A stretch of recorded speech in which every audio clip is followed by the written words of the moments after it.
नमस्कार, मैं विष्णु बेनीवाल आपका हार्दिक अभिनंदन करता हूं। आज हम पढ़ने वाले हैं बुद्धिज्म, महात्मा बुद्ध। और महात्मा बुद्ध की उस स्थिति को समझेंगे कि भाई एक व्यक्ति आखिर बुद्ध कैसे बन सकता है। हर किसी को अगर बुद्ध बनना है, अगर वहां तक पहुंचना है, बुद्धत्व तक पहुंचना है, तो क्या-क्या तरीके हैं। आपको यहाँ पे कुछ दिखाई दे रहा है, यहाँ पे कुछ वर्ड्स आपको दिखाई देंगे। अप्पदीपो भव स्वयं का प्रकाश स्वयं बनो। फिर हम बात करें धम्मम शरणम गच्छामि, संघम शरणम गच्छामि, बुद्धम शरणम गच्छामि। बुद्ध धर्म के तीन रत्न माने जाते हैं बौद्ध धर्म के, बुद्ध धम्म और संघ।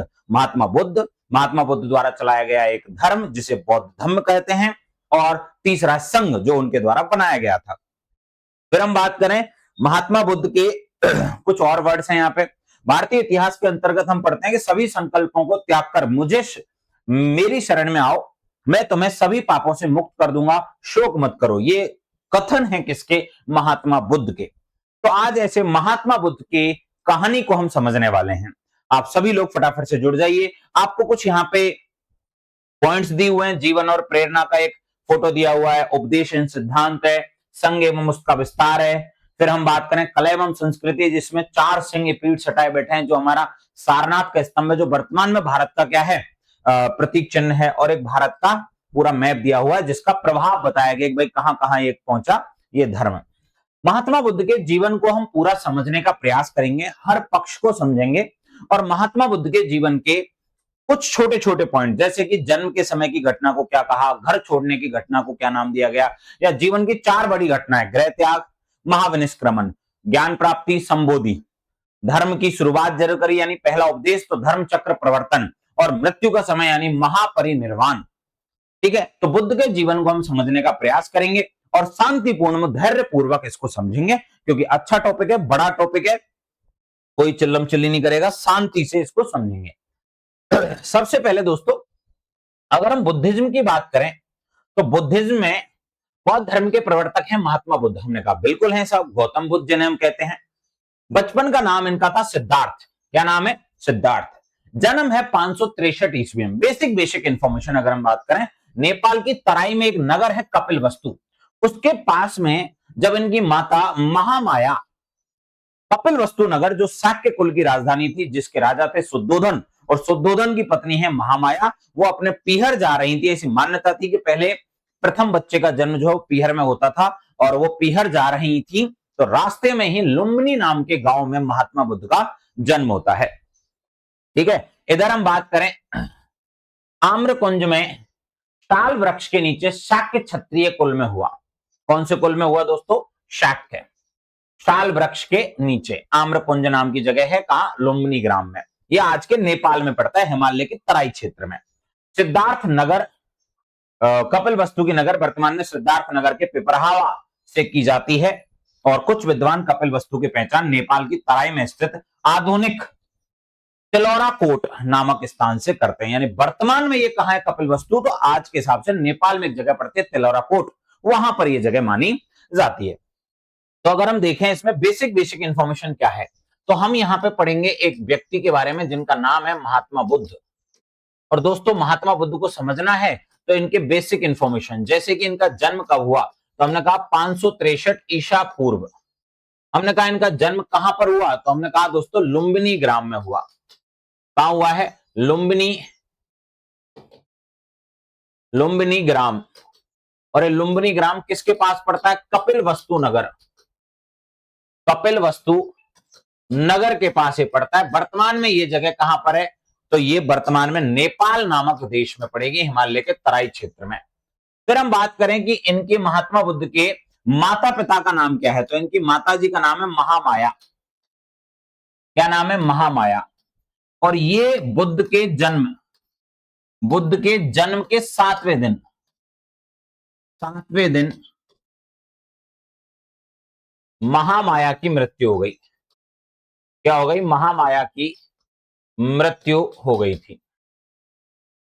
तो महात्मा बुद्ध के जन्म के मात्र 7 दिन बाद ही उनकी माताजी की क्या हो गई दोस्तों? डेथ हो गई।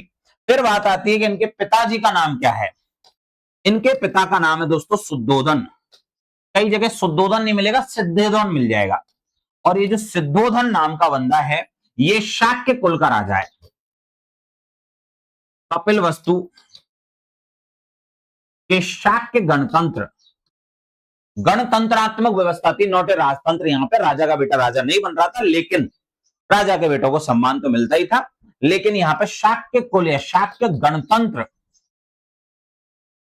के राजा हुआ करते थे शुद्धोधन।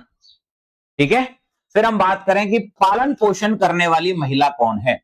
इससे बच्चे का जो 7 दिन की उम्र में ही अपनी मां को खो चुका है, उसका पालन पोषण किसने किया?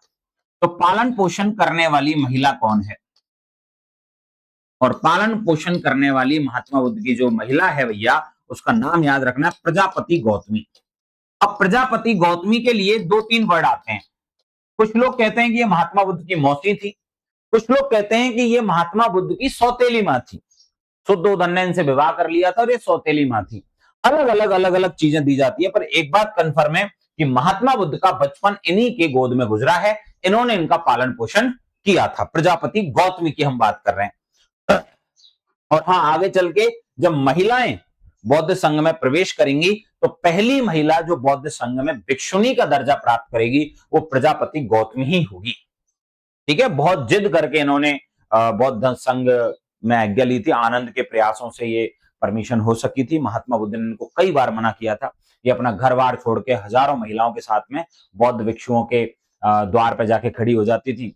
बहुत बार उनको मना करने के बावजूद भी महात्मा बुद्ध ने इनको एंट्री नहीं दी थी। लेकिन अंतिम रूप से जब आनंद जो है वो अड़ गया कि नहीं, ऐसे क्या वजह है कि भाई महिलाओं को आप एंट्री नहीं दे रहे हो, तो फिर कई बातें हुई, कई बहस हुई, और लास्ट रिजल्ट ये निकला कि महात्मा बुद्ध ने महिलाओं को बौद्ध संघ में प्रवेश दे दिया था। ठीक है, तो प्रजापति गौतमी याद रखना। अच्छा, अगर पूछा जाए महात्मा बुद्ध की पत्नी का नाम क्या है, तो इनकी पत्नी का नाम है यशोधरा। क्या नाम है दोस्तों? यशोधरा। और यशोधरा के बारे में हम बात करें, एक इनका पुत्र और याद रख लेना, इनके पुत्र का नाम है राहुल। ठीक है, ये एक बेसिक इंफॉर्मेशन मैंने लिखी है, हालांकि चन्न भी आएगा, कुंदक भी आएगा, वो भी हम बात करेंगे। कुंथुक बोलते हैं वैसे घोड़े को, और चन्न इनका ड्राइवर था, मतलब रथ चलाने वाला, उसकी भी हम बात करेंगे, चन्न, चन्ना। तो हमने यहाँ पे बेसिक इंफॉर्मेशन की। भाई, बौद्ध धर्म के प्रवर्तक गौतम बुद्ध थे, जिनके बचपन का नाम क्या था? सिद्धार्थ। अगर हम यहाँ पे लिखें बचपन का नाम क्या है इनका, तो सिद्धार्थ है। महात्मा बुद्ध को और भी कई नामों से जाना जाता है, जैसे कि गौतम बुद्ध, इन्हें हम गौतम बुद्ध भी कह सकते हैं, इन्हें हम सिद्धार्थ भी कह सकते हैं मूल नाम के तौर पे। अगर हम बात करें महात्मा बुद्ध को और क्या कहा गया है, तो शाक्य कुल के होने की वजह से इन्हें शाक्य मुनि भी कहा गया है। शाक्य मुनि। इन्हें एशिया का प्रकाश पुंज भी कहा जाता है।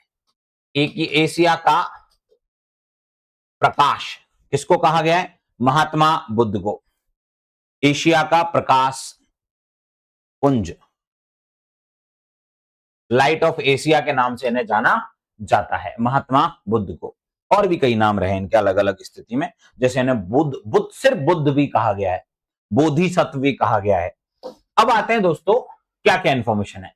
एक अभिलेख है जो 1895-96 में खोजा गया। 1895-96 में रुम्मिन देई, लुम्बिनी के पास में एक जगह रुम्मिन देई से एक स्तंभ लेख मिला, जिस पर क्या लिखा था? हिंद बुधे जाते शाक्य मुनित लिखा है। यानी भारत में एक व्यक्ति हैं जिनका नाम है शाक्य मुनि, और वो बुद्ध है, वही शाक्य मुनि कहलाएंगे। अर्थात जहां यहां बुद्ध का जन्म हुआ, और अशोक के रुम्मिन देई अभिलेख बुद्ध के जन्म के अभिलेखीय प्रमाण का प्रस्तुत करता है। रुम्मिन देई अभिलेख जो है वो अशोक ने स्थापित किया था। अशोक, जिसका शासनकाल 273 ईसा पूर्व से लेकर 232 ईसा पूर्व था, भारत में मौर्य साम्राज्य के ताकतवर राजा रहे, और इन्होंने लुम्बिनी की यात्रा की थी। अशोक ने क्या अपने जीवन में बौद्ध धर्म जब ज्वाइन कर लिया, तो उसके बाद में वो सारनाथ भी गए, उसके बाद में वहां भी गए जहां महात्मा बुद्ध को ज्ञान प्राप्त हुआ, यानी बोध गया गए, लुम्बिनी भी गए, वो हर उस जगह गए जो महात्मा बुद्ध से बेहतर रूप में, मतलब ज्यादातर कनेक्टेड थी। तो महात्मा बुद्ध का जहां जन्म हुआ था लुम्बिनी में, उस जगह वो जाते हैं और वहां पे एक अभिलेख स्थापित करवाते हैं, जिसका नाम है रुम्मिन देई अभिलेख। इसमें इस बात का भी वर्णन मिलता है कि मैंने यहाँ के लोगों से टैक्स जो है वो कम कर दिया है। यहाँ के लोगों से जो टैक्स लिया जाता था उसमें घटाई कर दी है, क्योंकि यहाँ पे एक बहुत ही प्रसिद्ध व्यक्तित्व का जन्म हुआ था। तो मैं यहाँ के लोगों को एज ए धन्यवाद कहता हूं, भाई तुम्हारे यहाँ एक बहुत ही सन्यासी और ताकतवर व्यक्तित्व जन्मे थे, तो रुम्मिणदेही अभिलेख अशोक का है और उसमें जन्म के अभिलेखीय प्रमाण की जानकारी देता है। वर्ड कौन सा है? तो ये भाई साहब अशोक की जितने भी शिलालेख हैं उनमें एक वर्ड चलता है प्राकृत भाषा। तो प्राकृत बेसिकली संस्कृत का ही एक रूप है। प्राकृत भाषा ब्राह्मी लिपि में यहां पे लिखा हुआ है, हिंद बुद्धे जाते शाक्य मुनित। ठीक है, अब आता है सिद्धार्थ का गोत्र गौतम था। अब कई लोग कहेंगे सर गौतम कहां से आया? ये आया प्रजापति गौतमी से। महात्मा बुद्ध ने बुद्ध हो जाने से पहले अपने नाम के आगे गौतम लगा लिया था, और वो इसलिए लगा लिया था कि वो उनकी माता का नाम था प्रजापति गौतमी, और उस टाइम पे एक परंपरा थी कि माताओं के नाम आगे या पीछे की तरफ अपने नाम के आगे लगाए जाते थे। ठीक है, फिर हम बात करें तो और क्या है? सिद्धार्थ यानी बुद्ध के पिता शुद्धोधन यानी शाक्य कुल के मुखिया थे। शाक्य अपने आप को इक्ष्वाकु वंश से क्षत्रिय मानते थे। इक्ष्वाकु वंश अगर आपको याद हो तो भगवान राम का वंश भी यही है, बहुत ही प्रसिद्ध एक वंश है भगवान राम। भगवान राम का वंश भी यही था, कौन सा? इक्ष्वाकु वंश। और ये शाक्य कुल के लोग भी अपने आप को इसी वंश से संबंधित मानते थे। और मैंने जैसा कि कहा मुखिया शब्द उपयोग किया यहाँ पे, मुखिया, नायक, ऐसे शब्दों का प्रयोग, यानी कि कोई राजतंत्रात्मक व्यवस्था नहीं थी, बदलते रहते थे, राजा का बेटा ही राजा नहीं बनेगा, ये परंपरा भी थी। तो शुद्धोधन राजा जरूर थे इस वंश में, लेकिन हमेशा उन्हीं के वंश मतलब माता पिता या बच्चे राजा नहीं बनेंगे। गणतंत्र था, जनता द्वारा या प्रतिनिधियों द्वारा चुने हुए व्यक्ति को ही राजा माना जाता था। तो हमने यहाँ पे दो चीज कंफर्म कर ली हैं, एक तो महात्मा बुद्ध के जन्म के समय की स्थिति को, और महात्मा बुद्ध के कुल के बारे में इंफॉर्मेशन ले ली है। भाई जन्म कहां हुआ? लुम्बिनी में, कपिलवस्तु नगर के पास है। कहां पर है ये? आज के नेपाल में। कब जन्म हुआ? 563 ईसा पूर्व में। माता का नाम महामाया, पिता का नाम शुद्धोधन। कौन से कुल से संबंध रखते हैं? शाक्य कुल, इसीलिए महात्मा बुद्ध को शाक्य मुनि भी कहा गया है। महात्मा बुद्ध का पालन पोषण करने वाली महिला प्रजापति गौतमी। अगर हम बात करें महात्मा बुद्ध की पत्नी का नाम यशोधरा, पत्नी का पुत्र का नाम राहुल। हो गई बेसिक इंफॉर्मेशन? कोई दिक्कत यहां तक? मेरे ख्याल में यहां तक कोई प्रॉब्लम नहीं है। देखो हमने यहां शुरू से किया है, महात्मा बुद्ध के बचपन के नाम बात कर ली, जन्म हो गया, कहां हुआ है, कौन से गांव में हुआ है? आम्रकुंज मतलब आम का एक बाग था, उसमें शाल वृक्ष के नीचे क्षत्रिय कुल में जन्म हुआ। कपिलवस्तु की पहचान वर्तमान में सिद्धार्थ नगर के पिपरवा से की जाती है, लेकिन कुछ विद्वान कहते हैं कपिलवस्तु पिपरवा नहीं है, ये कहां पर? आप जाना पड़ेगा, आपको नेपाल की तराई में जाना पड़ेगा। तिलौरा कोट नामक स्थान ही क्या है? प्राचीन कपिलवस्तु है। बुद्ध की बेसिक इंफॉर्मेशन, बुद्ध के बारे में हमने कहा कि कहां से हमें अभिलेखीय जानकारी मिलती है कि महात्मा बुद्ध का जन्म यही हुआ है। अभिलेख यानी शिलालेखों में हमें तो अशोक का एक शिलालेख है जिसे रुम्मिणदेही अभिलेख कहते हैं, और ये याद रखना मिला है हमें 1895-96 में। कई लोग ये कह रहे हैं कि सर इस टाइम पे स्थापित, ना ना ना, इस टाइम पे तो खोजा गया है। स्थापित तो कब हुआ था? ये अशोक के राज्याभिषेक के 20वें वर्ष में। अशोक का राज्याभिषेक हुआ था 269 ईसा पूर्व, तो 269 का 20वां वर्ष हो गया 249 ईसा पूर्व। अशोक ने लुम्बिनी की यात्रा की थी अपने राज्याभिषेक के 20वें वर्ष में, तब इसको स्थापित किया गया था। तो आपसे पूछा रुम्मिणदेही अभिलेख का टाइमिंग क्या है, मान लो, तो अगर आपसे इसका टाइमिंग पूछा जाए इस लेख का, तो इसका है 249 ईसा पूर्व के आसपास समय माना जाएगा। ओके, फिर हम चलते हैं आगे, इसके आगे नेक्स्ट कि बुद्ध की माता का नाम है महामाया, जो कोलीय वंश की राजकन्या थी। जैसे शाक्य कुल है वैसे ही एक वंश था कोलीय। हालांकि शाक्य और कोलियों में आपस में लड़ाई भी चलती रहती थी, अच्छी खासी लड़ाई चलती थी नदियों के विवाद को लेकर, जल के विवाद को लेकर, लेकिन उनका बहुत जल्द ही क्या हो गया? का देहांत बुद्ध के जन्म के 7वें दिन ही हो गया था। महात्मा बुद्ध का जन्म हुआ और कितने दिन बाद में? 7वें दिन। अच्छा एक बात और याद रखना कि महात्मा बुद्ध के जन्म की अगर तिथि पूछ ली जाए आपसे कि सर तिथि बताओ जन्म की, तो हम बात करें महात्मा बुद्ध का जन्म जो हुआ है उसकी तिथि है बैसाख पूर्णिमा, मृत्यु की तिथि भी बैसाख पूर्णिमा, उनके गृह त्याग की तिथि भी बैसाख पूर्णिमा, और उनको ज्ञान प्राप्ति की भी जो तिथि है उसका नाम भी क्या है? बैसाख पूर्णिमा। इसीलिए इसी बैसाख पूर्णिमा को इतिहास में बुद्ध पूर्णिमा के नाम से जाना गया है। क्या कहा गया? इसको बुद्ध पूर्णिमा के नाम से भी इसे जाना गया है।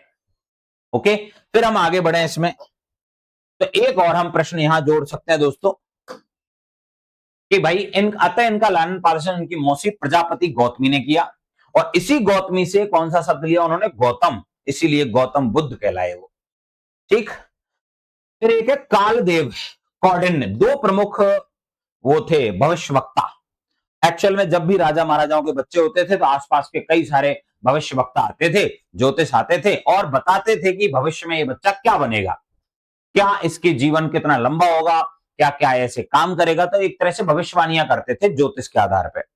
तो कई कहानियां चलती हैं। लोग कहते हैं कि एक बहुत ही प्राचीन ऋषि, लगभग 100 वर्ष के आदमी रहे होंगे, एकदम व्हाइट मैन आदमी टाइप, एकदम सफेद दाढ़ी सफेद बाल, और वो आए हिमालय के तराई क्षेत्र से और वो शुद्धोधन से मिले कि तुम्हारे यहाँ एक बच्चे का जन्म हुआ है, मुझे उसका चेहरा देखना है। बच्चे को देखा और बड़े रोने लगे। कहानियां हैं ये। तो शुद्धोधन ने कहा कि भाई क्या हो गया ऐसा, मुझसे कोई पाप हो गया, बच्चे में कुछ गलती है, क्या हो गया ऐसा कि आप इसको देख के रोए जा रहे हो। तो वो वृद्ध जो सन्यासी थे उन्होंने कहा कि मैंने जो इतने सालों तक तपस्या की, ये बच्चा जब बड़ा होगा, ये कुछ उपदेश देगा और वो तपस्या के बराबर समान होंगे। इस बच्चे के शरण में रहना एक बड़े सम्माननीय बात होगी और हजारों सालों की तपस्याओं के बराबर होगा। ये बच्चा एक महान सन्यासी बनेगा और सन्यासी के साथ साथ में ये भारत की परिस्थितियों को भी बदल देगा। लेकिन शुद्धोधन जो है ये बात सुनना नहीं चाह रहा था। शुद्धोधन कह रहा है यार मैं राजा, मैं चाहता हूं मेरा बेटा चक्रवर्ती सम्राट बने, ना कि कोई सन्यासी। बोले यार तुम सन्यासी हो और तुम सन्यासियों जैसी बात कर रहे हो, तुमसे मैं नहीं सुनूंगा। भाई साहब शुद्धोधन ने बाकी और बहुत सारे पंडितों को बुलाया। इनमें ज्यादातर ऐसे भी थे जो सैलरी पाते थे किससे, ज्योतिष सारे सैलरी पाते थे राज दरबार से। तो बहुत ज्यादा शुद्धोधन को उम्मीद थी कि ये सारे ज्योतिष मेरे हिसाब से बोलेंगे जैसा मैं चाहता हूं बोलने के लिए। तो भाई साहब सबने हाँ में हाँ मिला दी कि हाँ बिल्कुल ये तो बहुत बड़ा सम्राट बनेगा, ये करेगा वो करेगा। लेकिन कालदेव, एक है कौंडिन्य और एक ऋषि आतिश ने भविष्यवाणी की कि सिद्धार्थ चक्रवर्ती सम्राट या फिर सन्यासी होगा। अब इन्होंने या लगा दिया कि या तो भैया चक्रवर्ती सम्राट बनेगा या सन्यासी बनेगा, और दोनों ही महान होगा, मतलब इसके लेवल का कोई नहीं होगा। जो भी होगा अब तक का पहला, और ऐसा होगा कि इसके बाद भी कोई बनेगा नहीं इतना। लेकिन अब शुद्धोधन चाह रहा था कि यार या मत लगाओ, ये वाला ही शब्द बोल दो, बस मेरे बेटा एक अच्छा सा सम्राट बन जाए। लेकिन भाई साहब होनी को कौन टाल सकता है। फिर भी कौंडिन्य नाम का जो पंडित था, ये युवा था उस टाइम पे, अच्छा खासी युवावस्था में था। आगे चल के कौंडिन्य जो है वो महात्मा बुद्ध का शिष्य भी बनेगा, पहले 5 शिष्यों में ये होगा। तो कौंडिन्य ने कहा इन बाकी लोगों से, कालदेव से, अतिशी से, बोले अरे या क्यों लगा रहे हो तुम, जब तुम्हें पता है राजा के डर की वजह से नहीं बोल रहे तो गलत बात है। तुम्हें बहुत अच्छे से पता है कि या की जरूरत ही नहीं है, ये बच्चा महान सन्यासी होगा और इसमें कोई किंतु परंतु नहीं है। अब शुद्धोधन जो है वो उम्रदराज थे और कौंडिन्य थोड़ा युवावस्था में थे उस टाइम पे।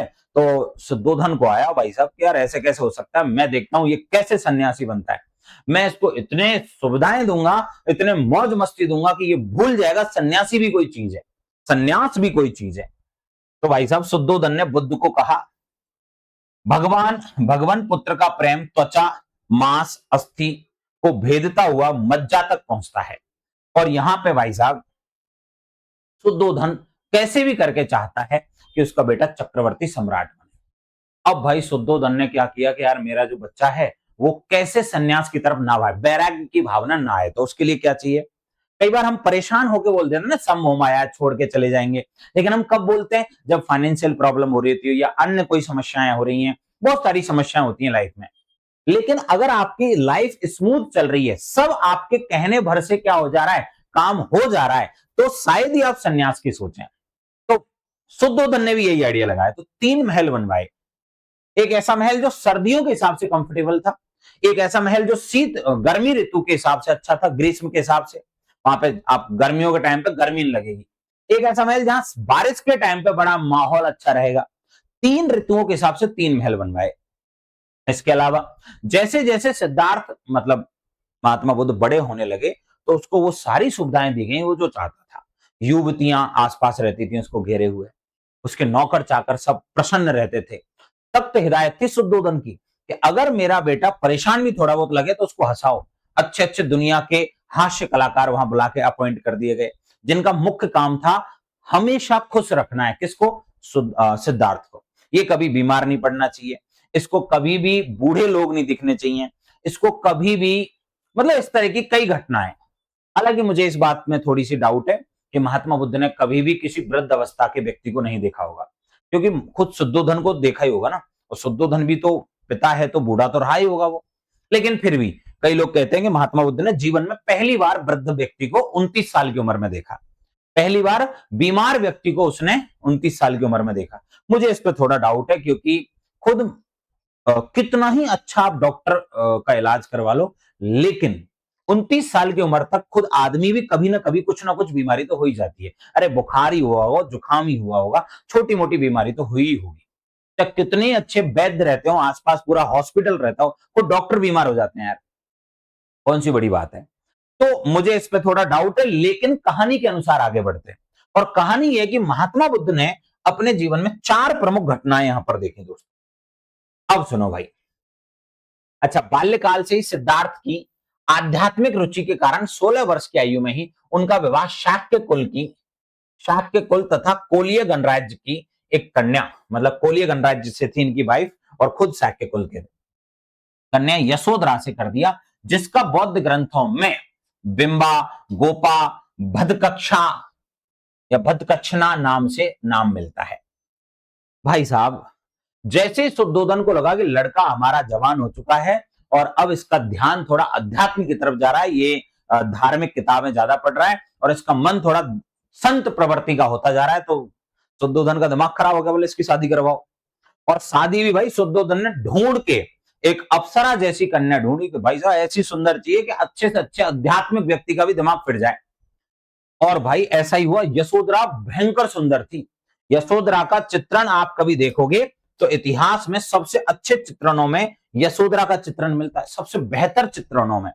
मतलब जब भी आप अजंता की गुफाओं को सुनोगे कभी, तो उसमें पाओगे कि यशोधरा का जो मूर्तियां हैं वो सबसे अच्छी हैं।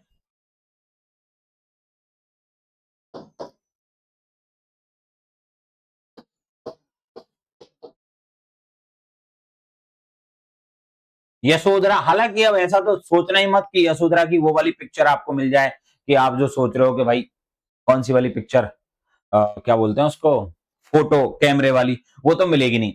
पर यशोधरा का जैसे एक दृश्य यहाँ पर ये दिखाया गया है कि महात्मा बुद्ध और यशोधरा का एक दृश्य, जहां महात्मा बुद्ध गृह त्याग करके गए थे और उसकी वाइफ का क्या हाल था। हालांकि महात्मा बुद्ध रात्रि के समय चुपचाप निकले होंगे, ये एक संभावना है, इसको थोड़ा हम ऐड कर लें तो ज्यादा बेहतर है। ठीक है, ये यशोधरा और महात्मा बुद्ध की स्थिति को दिखाते हुए आपको यहाँ पे दिख रहा है। और यशोधरा बहुत सुंदर थी। यहाँ पे जो ये स्त्री आपको नीचे रोती हुई स्थिति में दिख रही है, ये कौन है? यशोधरा है। और थोड़ा अगर हम सिचुएशन के अकॉर्डिंग देखें तो यशोधरा के बेहतर से बेहतर चित्रों में आपको सुंदर कन्या का लेवल ये पता चलेगा। हालांकि महात्मा बुद्ध कभी राजा के पद पर नहीं पहुंचे थे, लेकिन महात्मा बुद्ध के साथ में कई बार ऐसा हुआ कि प्रजा के साथ वो बैठे और इस तरीके से दिखते थे भाई साहब। ये यशोधरा और बुद्ध हैं, जब राजा के बेटे हुआ करते थे महात्मा बुद्ध। ठीक है, अब भाई साहब यहां पे स्थिति में परिवर्तन आने लगा, और परिवर्तन ये कि व्यक्ति के अंदर वैराग्य जाग रहा है। और एक दिन महात्मा बुद्ध ने अचानक से अपना प्लान बना लिया कि यार मुझे अपने राज्य को देखना है, अपने इलाके को देख के आना है, चला घूम के आते हैं। इनका एक पर्सनल ड्राइवर हुआ करता था जिसका नाम था चन्ना। और चन्न को स्पष्ट निर्देश थे कि पहली बात तो ऐसे रास्तों पर नहीं जाना है जो पहले से प्री प्लान ना हो, यानी पहले से ही उस इलाके में घोषणा करवा दी जाए कि सिद्धार्थ आ रहा है, तो वहां पे सारे लोग खुश दिखाई देने चाहिए, सारे जवान लोग दिखाई देने चाहिए। यहां तक कि एक नियम ये था, कुछ लोग ये कहते हैं कि बुद्ध ने अपने जीवन में पहली बार सूखे पत्तों को भी 29 साल की उम्र में ही देखा था। यहां तक लोग किताबों में कई बार लिखते हैं। हालांकि मुझे भरोसा नहीं होता चीजों में, क्योंकि महात्मा बुद्ध के अंदर किसी भी चीज के प्रति वैराग्य भावना ना आ जाए।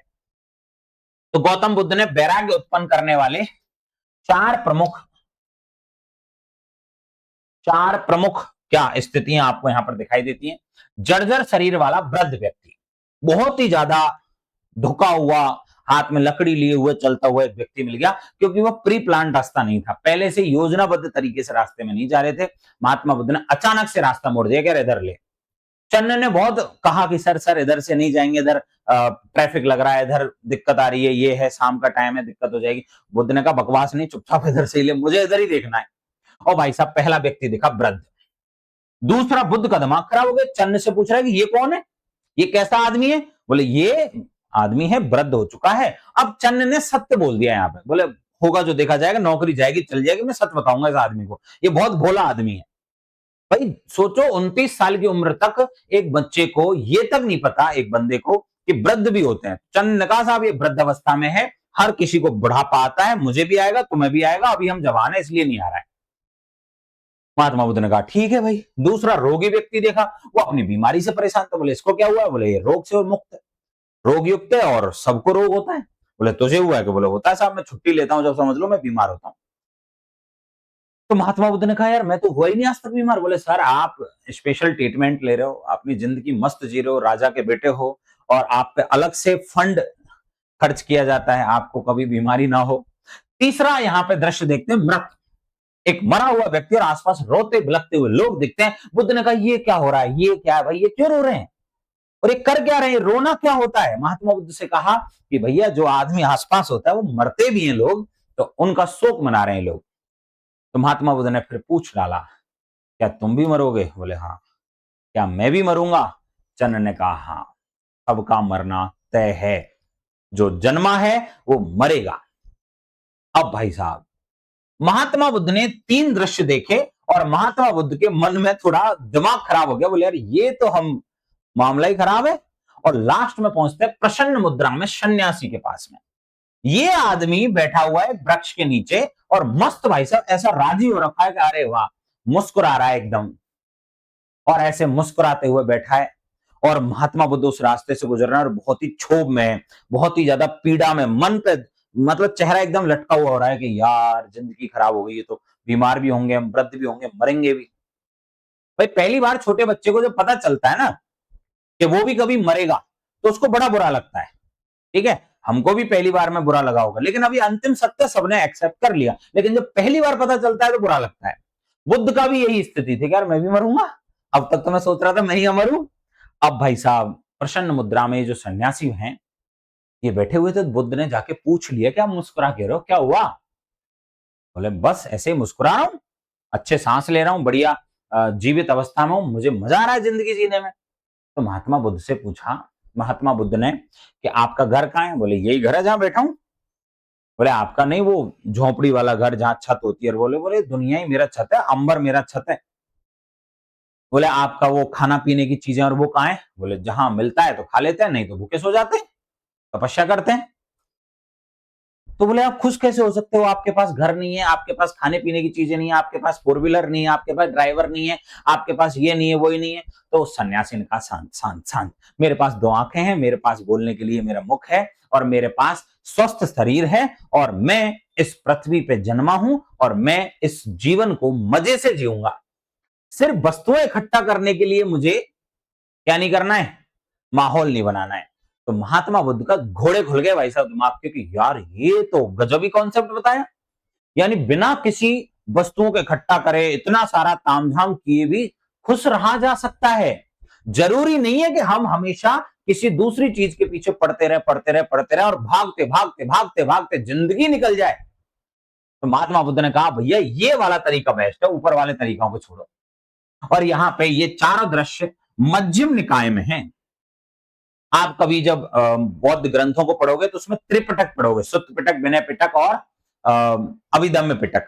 तो जो सुत्त पिटक है जिसमें महात्मा बुद्ध की कहानियां बताई गई हैं सारी, उसमें कई निकाय हैं, जैसे अंगुत्तर निकाय, मध्यम निकाय। तो उसमें मध्यम निकाय में चारों दृश्यों की घटनाएं दी हुई हैं। एक इतिहासकार हुए डीडी कौशाम्बी ने बुद्ध के गृह त्याग का कारण शाक्यों तथा कोलियों के मध्य रोहिणी नदी के जल विवाद के लिए बताया था। इनके मध्य में जल को लेकर विवाद हुआ था और उस युद्ध की स्थिति तक बनाई थी। तब महात्मा बुद्ध ने एक रास्ता निकाला था, और यह रास्ता इस प्रकार से था कि बुद्ध ने कहा कि अगर मैं गृह त्याग कर दूं, क्योंकि कोलियों को सबसे ज्यादा जो प्रॉब्लम थी वो महात्मा बुद्ध से थी, और स्पेशली बुद्ध की जो अहिंसात्मक नीति थी उससे प्रॉब्लम खुद शाक्य कुल के कई सेनापतियों को भी थी। तो बुद्ध ने कहा कि अगर मैं गृह त्याग कर दूं तो क्या युद्ध टल जाएगा? बोले टल जाएगा। तब टलने की संभावना है। और ऐसा हुआ भी था, युद्ध हुआ ही नहीं, महात्मा बुद्ध ने गृह त्याग कर दिया, अपने परिवार वालों को आज्ञा लेकर समझा बुझाकर कि देखो मैं जा रहा हूं, लेकिन मेरे जाने से हजारों लाखों लोग बच जाएंगे, और ये अगर ऐसा होता है तो मेरा जाना उचित है, कोई दिक्कत वाली बात नहीं है। और महात्मा बुद्ध ने अपने पिता से आज्ञा ली, अपनी वाइफ से आज्ञा ली, बाकायदा कहे समझा बुझाकर वो गए थे। और आपको ये दृश्य दिखाई दे रहा हो, उसमें ये डीडी कौशाम्बी वाली ही कहानी को दिखाने का प्रयास हुआ है। कौन सा वाला? ये जहां बुद्ध निकल रहे हैं और पीछे से कुछ महिलाएं रोक रही हैं, किसको? यशोधरा को, क्योंकि वो रो रही है, और पीछे उसके पिता और बाकी लोग वृद्ध अवस्था में यहां खड़े हुए हैं। ये दृश्य, और ये दृश्य भी कुछ ऐसा ही है जहां महात्मा बुद्ध का विवाह वाला समय यहां पे दिखाया गया है, जहां पे जनता को फल फूल मेवा आदि चढ़ाते हुए इनको दिखाया गया है। तो बेसिकली डीडी कौशाम्बी और कई इतिहासकार इस बात को मानते हैं कि महात्मा बुद्ध ने रात के टाइम पे चोरी छुपे घर नहीं छोड़ा था, सम्मान पूर्वक अपना घर छोड़ा था, सिर्फ इसलिए कि लाखों लोगों की जान बच जाए। हालांकि अलग अलग इतिहासकार अलग अलग इसके रीजन देते हैं, अलग अलग चीजें बताते हैं, पर डीडी कौशाम्बी याद रखना, डीडी कौशाम्बी के अनुसार महात्मा बुद्ध के गृह त्याग का मुख्य कारण रोहिणी नदी का जल विवाद था, जिसमें कोलिये और शाक्य कुल के आपस में लोग लड़ रहे थे। उसका निपटारा करने के लिए, उसे अहिंसात्मक रूप से निपटाने के लिए महात्मा बुद्ध ने घर छोड़ा था। ठीक है, हालांकि और भी इसमें बहुत सारी कहानियां हैं कि क्या क्या मुख्य वजह हुई थी। अब सुनो भाई, शाक्यों और उनके पड़ोसी कोलियों के बीच सिंचाई के लिए रोहिणी नदी जल को लेकर विवाद था, और ये बहुत टाइम से विवाद चल रहा था। हालांकि इस विवाद को निपटाने के लिए कई बार वो भी बनाई गई थी, एक समिति भी बनाई गई थी, और इस समिति का मुख्य उद्देश्य क्या था कि भाई दोनों तरफ से 5 लोग इधर से 5 लोग इधर से, दोनों कुलों के लोग बैठेंगे और समझौता करेंगे, लड़ाई के बिना युद्ध का, मतलब बिना युद्ध के ही रास्ता निकाला जाएगा। लेकिन ये महात्मा बुद्ध के बाद हुआ था। महात्मा बुद्ध तक तो ये बात थी कि भाई साहब सब लड़ने पर उतारू थे, और बुद्ध थोड़े शांति प्रिय आदमी थे, उन्होंने कहा लड़ना लास्ट ऑप्शन नहीं हो सकता किसी भी चीज का। मध्यम निकायों में बुद्ध के महाविनिष्क्रमण और महाबोधि का वर्णन है। अब महाविनिष्क्रमण की 2 कहानी हो गई। डीडी कौशाम्बी कह रहा है कि भाई कोलियों में और शाक्यों में लड़ाई हो रही थी रोहिणी नदी को लेकर, इसलिए घर छोड़ा उन्होंने, बताकर घर छोड़ा। दूसरा, एक ज्यादातर इतिहासकार क्या कह रहे हैं कि महात्मा बुद्ध को जब वो 4 घटनाएं 29 वर्ष की आयु में उन्होंने देखी, तो रात के समय उनसे अति हो गई कि मन में बहुत ज्यादा विचलन पैदा हो गई, कई बार हमें नींद नहीं आती, करवटें ले रहे हैं। महात्मा बुद्ध को बहुत बुरा लगा, तो उन्होंने क्या किया, अपने राजपाट त्यागा, अपने परिवार को छोड़ा, सोते हुए छोड़कर रातों रात निकल गए। घोड़ा कंथक और ड्राइवर कौन? चन्ना। उनका जो वाहन चालक था वो कौन था? कंथक। और इनको भी नदी तक ही लेके गए थे, पूरा पार तक नहीं लेके गए थे। सिद्धार्थ ने अपने घोड़े कंथक या कुंथक एवं सारथी छंदक या छुंदक भी बोल देते हैं, या कई जगह छंदक ऑप्शन में नहीं आएगा, तो एक शब्द आएगा चन्न या चन्ना, चन्न को साथ लेकर गृह त्याग किया। इसी घटना को महाविनिष्क्रमण कहा जाता है, दैट इज महाविनिष्क्रमण। ठीक है, और ये कब किया था अगर गृह त्याग पूछे तो? गृह त्याग की घटना जो है वो हुई थी बैसाख पूर्णिमा को।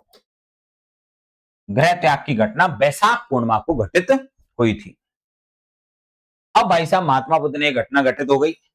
बुद्ध ने गृह त्याग के पश्चात अनुमा नदी करके एक जगह है के किनारे अनुवैया स्थान पर पहुंचकर सिर मुड़वाकर भिक्षु के वस्त्र धारण किए, और कंथक में छंदक को वापस भेज दिया कि भैया आप जाओ, मेरा और तुम्हारा साथ यहीं तक था, अनुमा नदी तक ही वो साथ थे। उसके बाद में महात्मा बुद्ध पूर्ण तपस्वी वेश में आ गए।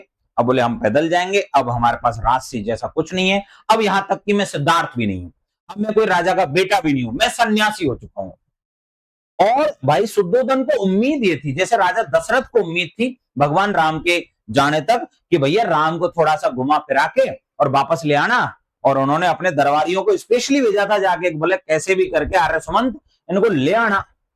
पर आर्य सुमंत जब घर वापस अकेला पहुंचा तो दशरथ से ने पूछा कि भाई क्या हुआ, राम कहां रह गया? बोले सर वो नहीं आए, वो तो निकल गए। दशरथ वहीं मर गए, अटैक आ गया था, साइलेंट अटैक आया था उनको, और भाई साहब दशरथ उस पीड़ा में मरे थे। शुद्धोधन की भी कुछ स्थिति ऐसी थी, हालांकि शुद्धोधन जीवित रहे, मरे नहीं थे। तो इस बात का यह भी एक अनुमान लगाया जा सकता है कि क्योंकि और भी कई ऐसे लोग थे जो योग्य थे, जो राजा का स्थान ले सकते थे, क्योंकि गणतंत्रात्मक व्यवस्था थी यहां पे। ठीक है, तो हो सकता है कि उन्होंने कहा चलो कोई बात नहीं, सिद्धार्थ गया लेकिन उसका बेटा तो है अभी राहुल, उसको पालूंगा पोसूंगा और उसको बड़ा करूंगा और उसको योग्य बनाऊंगा, राहुल। लेकिन दशरथ के पास में ऐसा कोई ऑप्शन नहीं था। राम जब गए थे तो उनका कोई पुत्र जीवित अवस्था में नहीं था, तब तक कोई पुत्र का जन्म नहीं हुआ था राम के घर। तो दशरथ को बहुत गहरा आघात लगा था भाई इस चीज से। अब ये वापस आ गए, इसी स्थान पर कालांतर में चूड़ामणि व पंथक राम विहार का निर्माण करवाया गया। ऐसा मानते हैं कि इस घोड़े और इस ड्राइवर के नाम पे दो बौद्ध विहारों का निर्माण करवाया गया था, जिस स्थान तक ये घोड़ा और ये ड्राइवर छोड़ के आए थे किसको, महात्मा बुद्ध को। अब भाई बुद्ध जा रहे हैं, कहां जा रहे हैं पता नहीं, लोकेशन पता नहीं है, लेकिन बुद्ध ने सुना था कि जीवन में अगर सत्य खोजना है, अगर आपको यूपीएससी का क्लियरेंस करना है, तो आपको जाना है ओल्ड राजेंद्र नगर या मुखर्जी नगर या उसके आसपास वाले इलाकों में ही जाना है, दिल्ली में। जैसे ही इनको पता चला कि यार उस जमाने के अनुसार इंडिया में एक जगह पड़ती है सारनाथ, जिसे ऋषि पत्तनम कहा जाता है, यानी ऋषियों का पोर्ट। यहाँ पे दुनिया भर के ऋषि, अलग अलग सब्जेक्ट को पढ़ाने वाले टीचर हैं यहाँ पे, तो क्यों ना मेरे अंदर जितने भी सवाल हैं मैं उनके जवाब यहीं तलाशूं। तो महात्मा बुद्ध ने अपना रास्ता सारनाथ की ओर कर लिया और महात्मा बुद्ध फुल स्पीड में कहां पहुंचे, सारनाथ पहुंचे। उस जमाने के हिसाब से एजुकेशन का सबसे बड़ा हब था ये, ठीक है। जैसे आप हर एक राज्य में एक हब आप देखोगे कि भाई एमपी में जाओगे तो इंदौर एजुकेशन में बहुत फेमस है, दिल्ली वाला इलाका है ये। अगर आप बिहार में जाओगे तो पटना जाओगे, यूपी में जाओगे तो प्रयागराज बहुत फेमस है, राजस्थान में जयपुर इसके लिए फेमस है, कोटा इसके लिए फेमस है। तो हर एक एजुकेशन के लिए कुछ नगरी फेमस है। तो इसी तरीके से उस जमाने में सारनाथ पहुंचते हैं। महात्मा बुद्ध सारनाथ पहुंचे और लगातार उन्होंने 2 गुरु बदले। क्यों बदले थे, क्योंकि एक गुरु उनकी सारे जवाबों को दे नहीं पा रहे थे। लेकिन सबसे पहले हर गुरु से उन्होंने कुछ सीखा और जब उनको ज्ञान प्राप्त हो गया, अंतिम ज्ञान, तो उन्होंने दोनों गुरुओं को सम्मान भी दिया कि भाई मैंने यहां से ये सीखा है, यहां से ये सीखा है, लेकिन अंतिम तत्व मैंने सेल्फ स्टडी से सीखा है। तो ये सिलेक्शन की भी याद रखना, आप जब भी कभी तैयारी करो तो टीचर से पढ़ो, बेसिक एजुकेशन वहीं से मिलेगी। लेकिन अगर सिलेक्शन पहुंचना है, बड़े पद पे पहुंचना है, तो सिलेक्शन होगा सेल्फ स्टडी से। और यहां पे यही स्थिति है। गृह त्याग के पश्चात प्रथम गुरु वैशाली के समीप आलार कलाम को बनाया। आलार कलाम नामक व्यक्ति को बनाया, जो एक सन्यासी थे, जो सांख्य दर्शन के क्या थे, एक बहुत प्रसिद्ध आचार्य थे, फिलोसोफर थे। सांख्य दर्शन जिसकी शुरुआत की थी कपिल मुनि ने। सांख्य दर्शन की शुरुआत किसने की थी दोस्तों, कपिल मुनि ने की थी। और ये सांख्य दर्शन के एक व्यक्ति हैं जो आपको याद रखना है। इसी कारण बौद्ध धर्म पर शाक्य दर्शन का अच्छा खासा प्रभाव है। मान लो मैंने एक इतिहास वाले एक सर हैं ब्रजेश जी, उनसे इतिहास पढ़ा पहली बार। आज भी जो मैं इतिहास सब्जेक्ट पढ़ाता हूं उसमें उनकी बातों का, उनके कहे गए कुछ वचनों का, उनका जो पढ़ाने का तरीका है, उसका प्रभाव मेरी टीचिंग शैली में आज भी दिखता है। उसकी वजह क्या है, क्योंकि सबसे पहले मैंने जो पढ़ाना सीखा या उस सब्जेक्ट को जो पढ़ा वो उन्हीं से पढ़ा था। तो जब कभी भी मैं अपनी सब्जेक्ट बढ़ाऊंगा, उसको पढ़ाऊंगा या उसको किताब लिखता हूं मैं, तो हमेशा उनकी शैली का थोड़ा प्रभाव तो मेरे पे पड़ेगा, ठीक है। तो आलार कलाम के सांख्य दर्शन का अच्छा खासा प्रभाव आप बौद्ध दर्शन पे देख सकते हैं। आलार कलाम ने महात्मा बुद्ध को क्या दिया यहां पे भाई साहब, अंकिंच न्यायातन एवं अरूप समापत्ति की शिक्षा दी। ये 2 सिद्धांत हैं, 2 थ्योरी हैं जो सांख्य दर्शन में चलती हैं, और इन दोनों ही थ्योरीज को महात्मा बुद्ध ने अपने जीवन में अपनाया और बाद में बौद्ध धर्म में भी इसको अप्लाई किया था। आलार कलाम के बाद राजगृह के उद्रक या रुद्रक, रुद्रक या उद्रक बोल देते हैं इसको, रुद्रक रामपुत्र या उद्दक रामपुत्र नाम का एक व्यक्ति था, जिन्होंने सिद्धार्थ के गुरु बने, यानी सेकंड गुरु। पहले वाले कौन है, आलार कलाम, और दूसरे वाले कौन है, उद्रक रामपुत्र। लेकिन सिद्धार्थ संतुष्ट नहीं हुए। उद्रक ने नैव संज्ञा नाशजन्य यत्न नामक योग का उपदेश दिया। इनसे सीखा इन्होंने योग, दोनों से कुछ ना कुछ सीख लिया। जिस इलाके में रहते थे वहां पे और भी कई सारे ऐसे स्टूडेंट थे जिनका सिलेक्शन हो नहीं रहा था, लेकिन यहाँ पे पढ़ रहे थे। उन स्कॉलर्स में आपको एक और विद्वान मिलेगा, वो है कौंडिन्य। कौंडिन्य कह रहा है यार मैं तुम्हें जानता हूं, मुझे ऐसा लग रहा है मैंने देखा है तुम्हें कभी। बोले बुद्ध कह रहे हैं भाई ऐसा तो नहीं हो सकता, पर ठीक है कहीं देखा होगा। बोले कहां से हो तुम, पूछते हैं ना भाई, कौन से राज्य से हो, कहां से हो? बोले मैं कपिल वस्तु का रहने वाला हूं और मेरे पिता का नाम शुद्धोधन है। तो आर कलाम ने कहा अरे मतलब सॉरी क्या नाम है, कॉर्डन ने कहा बोले याद आ गया, तू पैदा हुआ था भाई तब मैं तेरा ज्योतिष वाले प्रोग्राम में गया था, जन्म के प्रोग्राम में, और मैंने भविष्यवाणी की थी कि तुम सर्वो सबसे बड़े क्या बनोगे, सन्यासी बनोगे। तो उसने कहा भाई बड़े का तो पता नहीं, पर मैं सन्यासी जरूर बन गया हूं, निकल आया हूं घर से। मेरे पिता ने और मेरे पूरे साम्राज्य के लोगों ने बहुत प्रयास किया था कि मैं सन्यास धारण ना करूं, पर हो गया। तो कॉर्डन ने बड़ा राजी हुआ कि मेरी भविष्यवाणी क्या हो गई, सत्य हो गई, जो मैंने कहा था वो हो गया। तो कॉर्डन ने कहा भाई मैं भी सत्य की ही खोज में हूं, तुम भी सत्य की खोज में हो, क्यों ना सेल्फ स्टडी कर लेते साथ में। कॉर्डन इस टाइम पे थोड़ी उम्र अच्छी खासी हो गई थी, लेकिन ये सिद्धार्थ अभी 29 साल की उम्र में थे, एकदम युवावस्था में थे। तो भाई साहब यहाँ पे 5 ऋषि ये मिल गए, कॉर्डन के साथ और थे, और इन सब ने कहा चलो यार क्या करते हैं अपन, सेल्फ स्टडी करते हैं। तो ललित विस्तार में उद्रक रामपुत्र का आश्रम भी राजगृह में बताया, राजगृह आज के यूपी में, राजगृह नाम की जो जगह है दोस्तों वो कहां है, आज के उत्तर प्रदेश में है। फिर अगर हम देखें तो सुत्त निपात के पब्ज सुत्त और ललित विस्तार के अनुसार राजगृह में सिद्धार्थ मगध राज बिंबिसार से भी मिले। लेकिन इस टाइम पे मगध के बहुत प्रसिद्ध राजा बिंबिसार, जिन्होंने मगध साम्राज्य में हर्यक वंश की स्थापना की थी और मगध को बहुत ताकतवर साम्राज्य बनाया था, वो शुरुआत था। तो महात्मा बुद्ध को इतना सम्मान तो नहीं मिला, लेकिन थोड़ा तो मिला कि भाई एक जगह का राजकुमार आया हुआ है और अब वो सन्यासी बना है, तो एक बार बिंबिसार मिल जरूर लिए। और बिंबिसार ने कहा कि अगर आपको अपना ज्ञान प्राप्त हो जाए तो मुझे जरूर बता के जाना, मैं यहीं मिलूंगा तुम्हें। राजगृह उस टाइम पे मगध की राजधानी हुआ करती थी। और यहाँ पे दोस्तों मूसलाधार बारिश हो रही है अभी, है ना, बहुत दिनों बाद राजस्थान की धरती पे मेघ जो है वो क्या हुए हैं, मेहरबान हुए हैं। इस बार 2026 का जो मौसम है वो बहुत अच्छा नहीं है, राजस्थान के हिसाब से अच्छी बारिश नहीं है यहाँ पे, लेकिन आज जो है वो अच्छी बारिश हो रही है। तो मैं चाहता हूँ ये बारिश जब तक चलेगी, ये क्लास भी तब तक चलेगी। अब ठीक है, बस जल्दी खत्म मत होना देवी, चलते रहे, भले 4 घंटे चलेगी तो मैं 4 घंटे तक ये क्लास लेता रहूंगा आज, ठीक है। तो अब यहाँ पे बात हो गई गृह त्याग। महात्मा बुद्ध गृह त्याग के पश्चात 6 वर्ष बाद बुद्ध द्वारा सत्य की खोज का प्रयास आर्य पर्युषणा कहलाता है।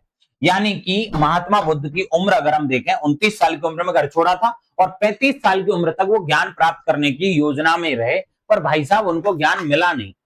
खूब प्रयास किया ज्ञान प्राप्त करने का, खूब सेल्फ स्टडी कर ली, पर सिलेक्शन हो नहीं रहा। बड़े एग्जाम्स क्रैक करने के लिए सिलेक्शन होने में टाइम तो लगता है दोस्तों। तो महात्मा बुद्ध एक बार तो ऐसी स्थिति में आ गए जिनके साथ सेल्फ स्टडी कर रहे थे कि भाई साहब महात्मा बुद्ध कुछ मंत्रों का जाप करते करते ऐसी स्थिति तक पहुंच गए कि भाई अब खाना ही बंद कर दिया, कि भोजन नहीं करेंगे, केवल अपन फल फूल और पानी पिएंगे। एक टाइम ऐसा है कि फल फूल भी त्याग दिए, कि केवल पानी पानी पिएंगे और तपस्या करेंगे। लेकिन महात्मा बुद्ध को एक चीज समझ में आ रही है भाई साहब कि हमारा शरीर खत्म होते जा रहा है, छीन होते जा रहा है, और हमें अंतिम ज्ञान नहीं मिल रहा। तो महात्मा बुद्ध को एक दिन क्या मिलता है साहब, एक पहले तो रुक जाओ उसको, मध्यम निकायों में बुद्ध द्वारा ज्ञान प्राप्ति हेतु क्रमिक रूप से 8 ध्यान अवस्थाओं का वर्णन मिलता है कि भाई कैसे ज्ञान प्राप्त होगा। तो 8 ध्यान अवस्थाएं उन्होंने बताई। जब बुद्ध उरुवेला, ठीक है, उरुवेला बोध गया दे गए, बोध गया और उरुवेला थोड़ा पास पास में ही है, पर एग्जैक्टली एक स्थान नहीं कह सकते। तब उन्हें कौंडिन्य एवं 4 अन्य ब्राह्मण साधक मिले।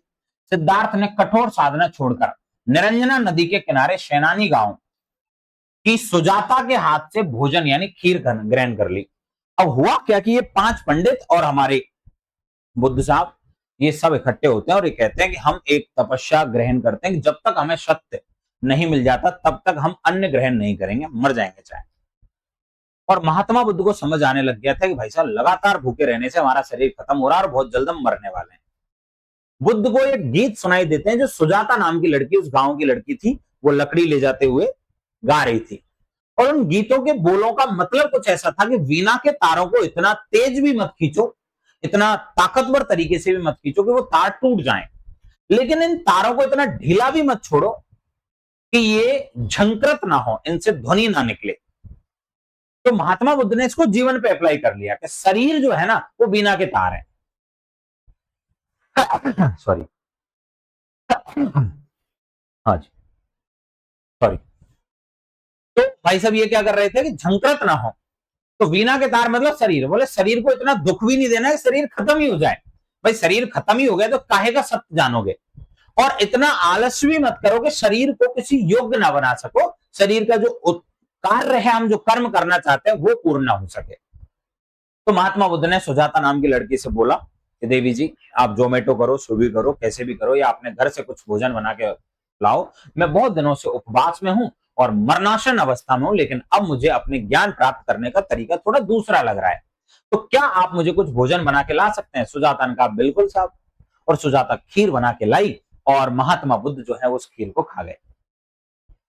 बाकी 5 पंडितों का फिसल गया, फिसल गया, फिसल गया, बेकार आदमी है ये तो, ये लड़की देखी नहीं कि इसने तो खीर खा ली। और भाई साहब 5 जो ब्राह्मण थे कौंडिन्य के साथ, उन्होंने जो गालियां दी हैं महात्मा बुद्ध को कि ये बेकार है, इसको औकात नहीं है इस तरह की, ये तो बहुत बुरा आदमी है, इस तरह की चीजें कहते हुए भाई साहब वापस आ गया।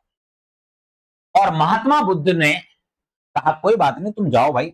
वर्तमान में शैनानी गांव का नाम बकरौर है।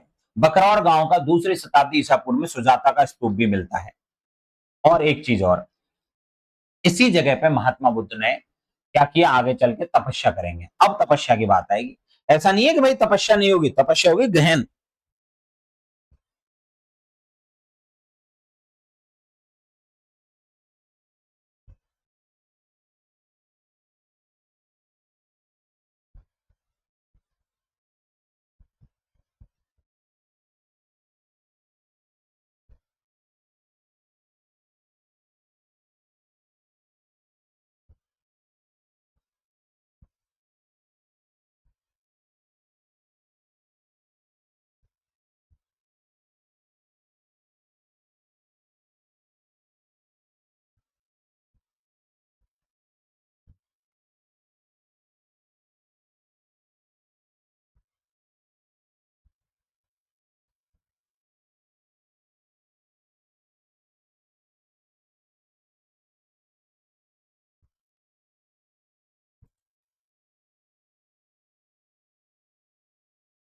हाँ भाई,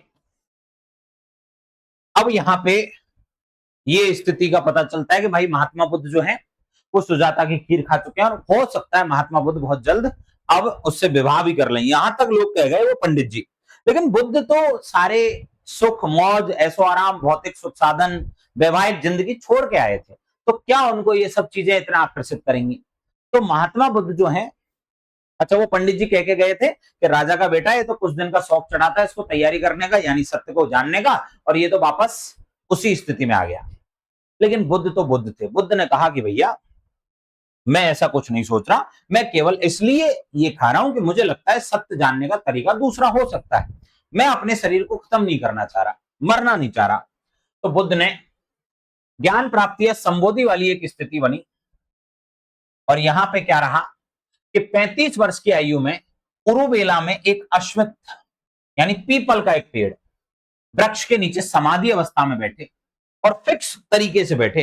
49 दिन का भोजन साइड में रख लिया। भोजन का मतलब ऐसे नहीं रोटी सब्जी रख ली, मतलब कोई एक विशिष्ट कंदमूल वगैरह थी जिनको एक नियमित रूप से महात्मा बुद्ध खाते थे कि इतना ही खाऊंगा मैं इतने दिन में। तो 49 दिन का ये भोजन है, उतने दिन का ये पानी है, और मैं अब बैठूंगा और जब तक नहीं उठूंगा जब तक कि मुझे ज्ञान प्राप्त नहीं हो जाता। और महात्मा बुद्ध बैठे भाई साहब ज्ञान प्राप्त करने के लिए। 49वें दिन उनको बैसाख पूर्णिमा की रात को शैनानी ग्राम की निरंजना या पुनपुन या लीलंजना नदी के किनारे सिद्धार्थ को क्या प्राप्त हुआ? ज्ञान। इस ज्ञान प्राप्ति की घटना को संबोधि कहा जाता है। इसी घटना को हम क्या कहते हैं? संबोधि। और महात्मा बुद्ध ने क्या किया होगा इन 49 दिनों में? मुझे लगता है महात्मा बुद्ध ने अपने जीवन में जो भी कुछ ज्ञान प्राप्त किया था, जो भी पुस्तकें पढ़ी थे, जो भी गुरुओं के उपदेश सुने थे, उन सबको समराइज किया और उनको सबको आपस में जोड़ा, और जो सवाल उनको नहीं मिल रहे थे उनको खोजने के प्रयास किए।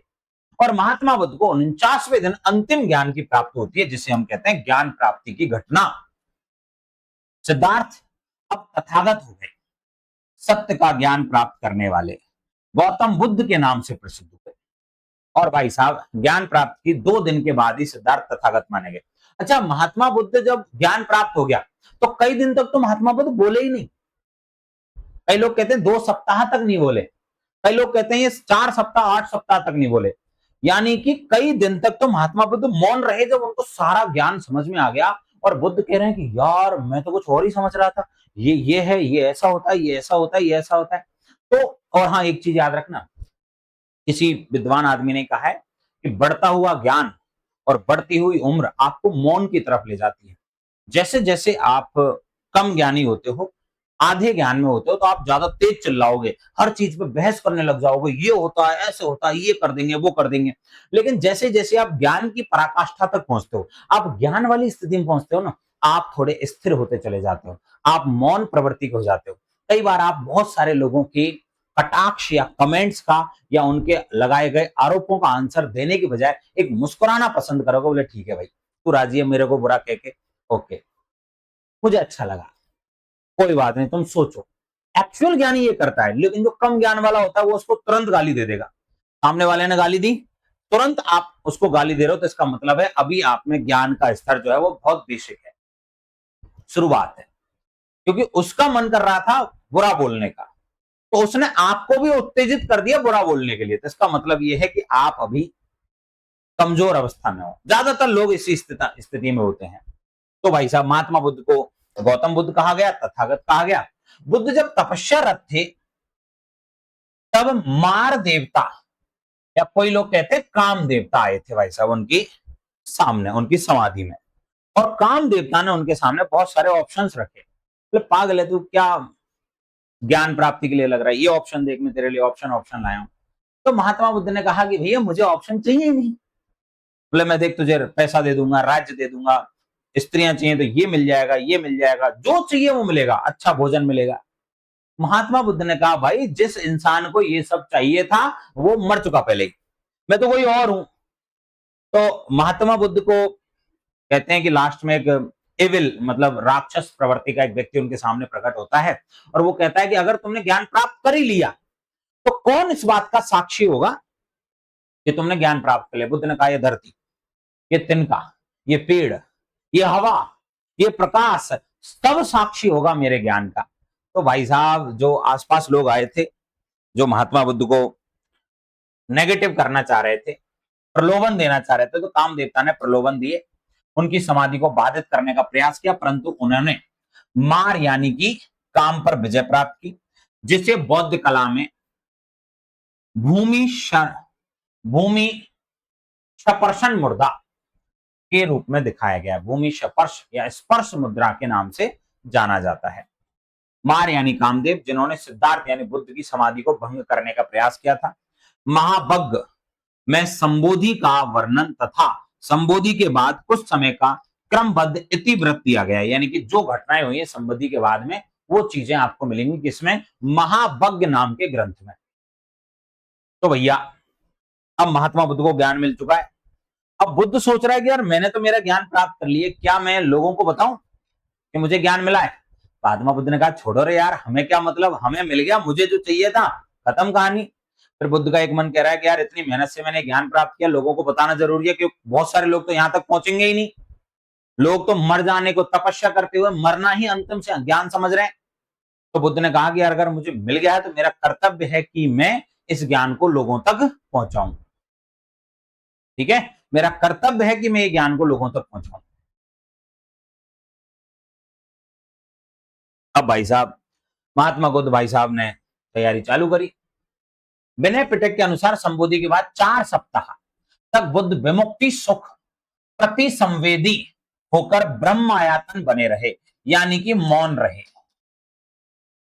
बोले ही नहीं किसी से। कितने सप्ताह तक, 4 सप्ताह यानी 1 महीने तक किसी से कुछ नहीं बोले, मन ही नहीं कर रहा था उनका, उनके अंदर ही द्वंद्व चल रहा था कि मैं बोलूं या रहन दूं, या जो अब तक मैंने ज्ञान प्राप्त किया था उस पर हंस रहे थे कि यार मैं अब तक क्या क्या समझ रहा था। आप कई बार कुछ ऐसा पाते हो कि यार ये तो अब तक मैं, my whole is life is, मतलब खत्म हो गई, पूरी लाइफ ही खराब है, पूरी लाइफ ही ऐसा लग रहा था झूठ पे चल रही थी, ये है सच। तो ऐसी स्थिति को महात्मा बुद्ध ने फाइनली सोचा कि नहीं नहीं, मुझे बोलना चाहिए, लोगों का भला करना चाहिए।